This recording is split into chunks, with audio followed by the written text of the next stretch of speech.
Tahun 2025 benar-benar tahun yang gila buat WWE.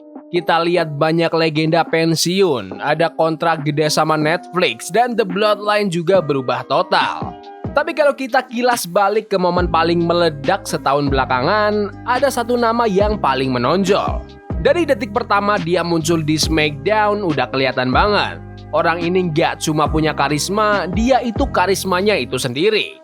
Dia nyeremin, atletis banget, dan yang paling penting dia kelihatan berbahaya. Bahkan pas dia jadi heel dan cuma jadi tukang pukulnya Solo Sikoa, fans gak bisa bohong. Mereka malah mulai sorak-sorak buat dia.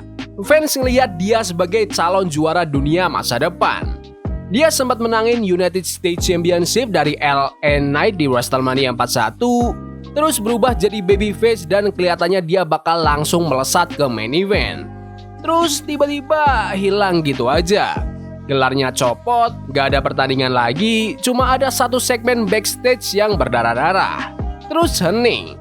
Jadi sebenarnya apa yang terjadi? Kenapa WWE tiba-tiba narik bintang mereka yang lagi naik daun pas lagi hot-hotnya? Hari ini kita bakal bongkar alasan sebenarnya kenapa Jacob Fatu absen, laporan backstage soal kondisinya, dan kenapa tahun 2026 resmi disebut sebagai tahun terobosan buat dia. Buat paham kenapa dia cabut, kita harus lihat posisi aneh yang dikasih WWE ke dia. Sebelum dia menghilang, debut Jacob Fatu di bulan Juni tahun 2024 itu sempurna banget. Dia jadi enforcer yang benar-benar kerasa bisa ngancurin siapa aja. Tapi pas masuk tahun 2025, WWE dapat masalah yang sebenarnya bagus, yaitu Jacob Fatu terlalu populer.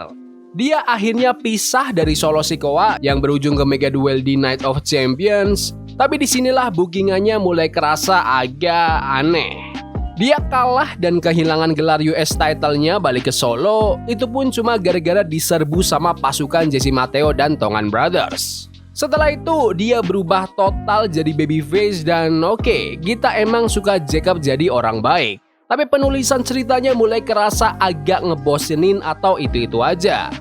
Ricky sih bahkan sempat bahas ini di podcastnya. Dia bilang Jacob lagi panas banget tapi tiba-tiba momentumnya kayak sengaja didinginin. Apa ini karena bookingan yang jelek atau ada hal lain di balik layar? Nah, di bulan Oktober tahun 2025 situasinya berubah. Jacob dijadwalin buat pertandingan number one contender lawan Drew McIntyre buat nyari penantang WWE Championship. Ini harusnya jadi batu loncatan dia ke berebutan gelar juara dunia, tapi dia nggak pernah sampai kering. Kalau kalian nonton episode SmackDown waktu itu, adegannya lumayan brutal. Kita lihat Jacob Fatu di belakang panggung udah tepar, mulutnya berdarah-darah dan kayak ada gigi yang berceceran di lantai. WWE nyalahin Drew McIntyre atas serangan itu dan nama Jacob Fatu akhirnya dihapus dari TV buat waktu yang nggak ditentukan. Biasanya di dunia gulat, alasan cedera itu kode buat kita lagi nggak punya ide cerita buatmu atau dia butuh liburan. Tapi dalam kasus ini, laporan dari sumber terpercaya ngonfirmasi kalau ini emang situasi medis beneran. Jacob Fatu emang butuh prosedur gigi yang cukup serius yang bikin dia harus absen dari ring supaya bisa sembuh total. Karena jenis operasinya dan waktu pemulihannya, WWE mutusin buat jadiin momen ini sebagai cara buat bikin penonton makin benci sama Drew McIntyre. Kabar baiknya, fans baru-baru ini sempat lihat dia di pertandingan sepak bola kampus dan dia kelihatan sehat serta ceria. Ini bikin lega semua orang yang tadinya ngira dia kena cedera gulat yang lebih parah kayak ACL atau masalah leher. Enggak, The Samoan Werewolf ini cuma butuh ke dokter gigi dan percaya deh, pas dia balik nanti dia bakal nyari orang buat digigit. Sekarang pertanyaannya cuma satu, kapan dia balik? Laporan saat ini nunjukin kalau WWE nargetin awal tahun 2026 buat momen comeback-nya. Dan guys, bocoran dari backstage kata kuncinya adalah breakthrough atau terobosan. WWE sadar mereka punya calon superstar besar, mereka bahkan udah manasin penonton dengan ngerilis playlist video kilas balik Jacob Fatu 2025 di channel YouTube mereka. Sesuatu yang biasanya cuma mereka lakuin buat bintang level atas kayak Roman Reigns atau Rhea Ripley. Ada rumor gede yang beredar kalau Jacob bisa aja balik secepatnya di episode SmackDown tanggal 10 Januari nanti pas pertandingan 3 Stages of Hell antara Cody Rhodes lawan Drew McIntyre. Kalau Drew adalah orang yang ngebikin dia absen, bayangin gimana pecahnya suara penonton pas musik Jacob bunyi tepat di saat Drew mau menangin gelar. Tapi kalau mereka mau nunggu dikit, Royal Rumble di Riyadh adalah panggung yang paling pas. Di nomor ke-21 atau 22 keluarlah si Samoan Werewolf. Itu bukan sekedar comeback, itu adalah pernyataan kalau dia bakal menangin semuanya. Tapi tentu aja ada satu kekhawatiran dan aku pengen dengar pendapat kalian di kolom komentar. Pas Jacob balik nanti, WWE nggak boleh balikin ke versi babyface yang B aja.